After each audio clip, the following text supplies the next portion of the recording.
অসংজ্ঞায়িত এর একটা উপসেট হচ্ছে অনির্ণয়। আসসালামু আলাইকুম এভরিওয়ান, আজকে আমরা আপনাদের সাথে অনির্ণয় এবং অসংজ্ঞায়িত এই দুইটা বিষয় একটু ক্লিয়ার করার চেষ্টা করব। 24/6 বললাম, তার মানে এটার ফলাফল কি আসবে সেটা কিন্তু আমরা বলতে পারবো স্পেসিফিকলি। সেটা কিভাবে বলা যায়?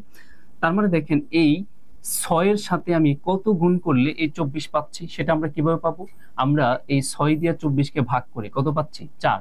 তার মানে বলতেই পারি যে 6 এর সাথে যদি 4 গুণ করি তাহলে আমার কত আসতেছে? এই 24 সংখ্যাটা আসতেছে, তাই না? তার মানে এইটার রেজাল্টটা কি হইতে পারে? 24/6। এটার ফলাফলটা কি? ফলাফলটা হচ্ছে 4। এটাকে আমরা এইভাবে বললাম, একটু অন্যভাবে কি, 6 এর সাথে কত গুণ করলে 24 হয়? তার মানে 6 এর সাথে 4 গুণ করলে কি হচ্ছে? 24 হচ্ছে। ঠিক একইভাবে আরেকটা উদাহরণ যদি বলি, ধরেন 15/5। তার মানে দেখেন, এই 5 এর সাথে কত গুণ করলে 15 হয় সেটাই তার ফলাফল। তার মানে এটার রেজাল্ট আমরা কত পাচ্ছি? 3 পাচ্ছি।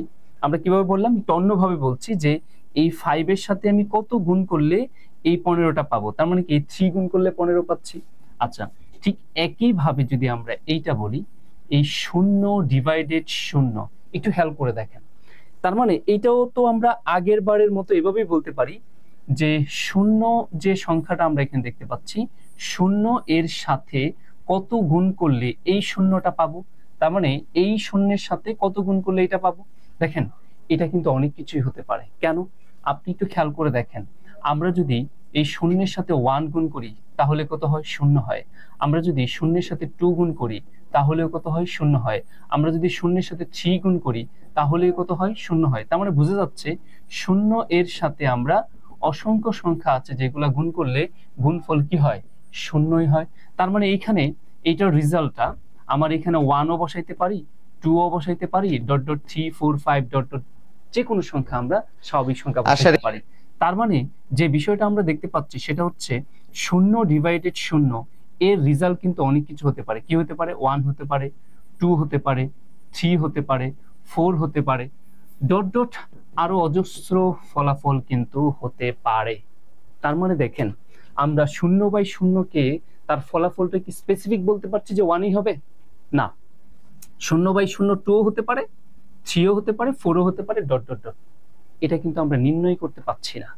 দ্যাটস ওয়াই আমাদের এই জন্যই বলা হয় 0/0, এটাকে আমরা ইনডিটারমিনেট ফর্ম বলি বা অনির্ণীয় বলি।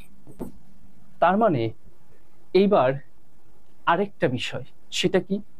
তাহলে 0/0 এটাকে কি অসংজ্ঞায়িত বলা যায়? এটাকে আমরা অসংজ্ঞায়িত বলতে পারি, তবে একটা কথা আছে, খেয়াল করে দেখেন। এখানে এই 0/0 অনির্ণয়, ঠিক আছে, 0/0 এটাকে আবার আপনি অসংজ্ঞায়িত বলতে পারবেন, তবে এটা স্পেসিফিক যদি বলতে হয় তাহলে অনির্ণয় বলতে হবে। প্রশ্ন হলো, তাহলে অসংজ্ঞায়িতটাও কেন বলতে পারবো? তার কারণ হচ্ছে এই 0/0 অসংজ্ঞায়িত এর একটি উপসেট। সেটা কেমন? দেখেন, অসংজ্ঞায়িত আমরা কাকে বলি? আমরা যদি বলি 1/0 মানে হর 0, 2/0, এগুলো হচ্ছে কি? অসংজ্ঞায়িত। অথবা আমরা যদি এখানে বলি যে লক 0, কিংবা আমরা যদি বলি লক 1/5, এগুলা সবই হচ্ছে কি? অসংজ্ঞায়িত। অথবা আমরা যদি বলি 0/0, এটাও কিন্তু কি? অসংজ্ঞায়িত।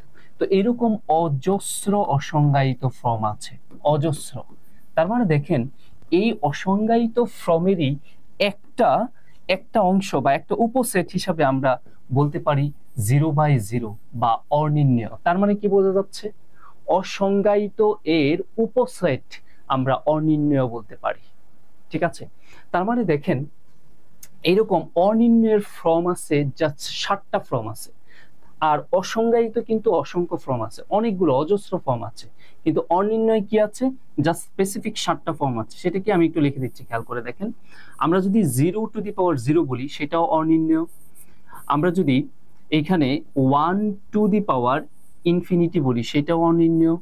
কিংবা আমরা যদি এমনটা বলি যে ∞0 সেটাও অনির্ণয়। কিংবা আমরা যদি এমনটা বলি যে 0 × সেটাও অনির্ণয়।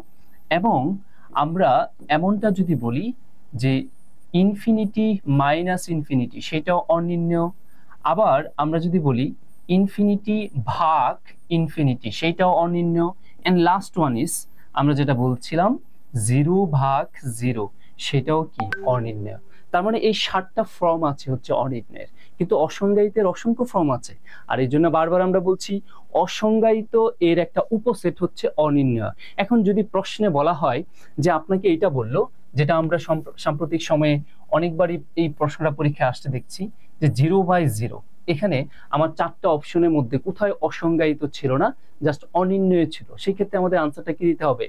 অনির্ণয়।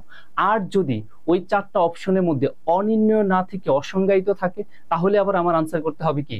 অসংজ্ঞায়িত। কিংবা যদি 4টা অপশনের মধ্যে অনির্ণয় থাকে, অসংজ্ঞায়িত থাকে, তখন আমরা কাকে প্রায়োরিটি দিব? তখন আমরা আনসার কি বলবো? মাস্ট বি অনির্ণয় বলবো। আশা করি অসংজ্ঞায়িত এবং অনির্ণয়ের বিষয়টা কিছুটা ক্লিয়ার হয়েছে। আমরা নেক্সট ক্লাসে এরকম আরো কিছু ভিডিও আপনাদের জন্য নিয়ে আসবো। ততক্ষণ পর্যন্ত সবাই ভালো থাকবেন। আল্লাহ হাফিজ, আসসালামু আলাইকুম।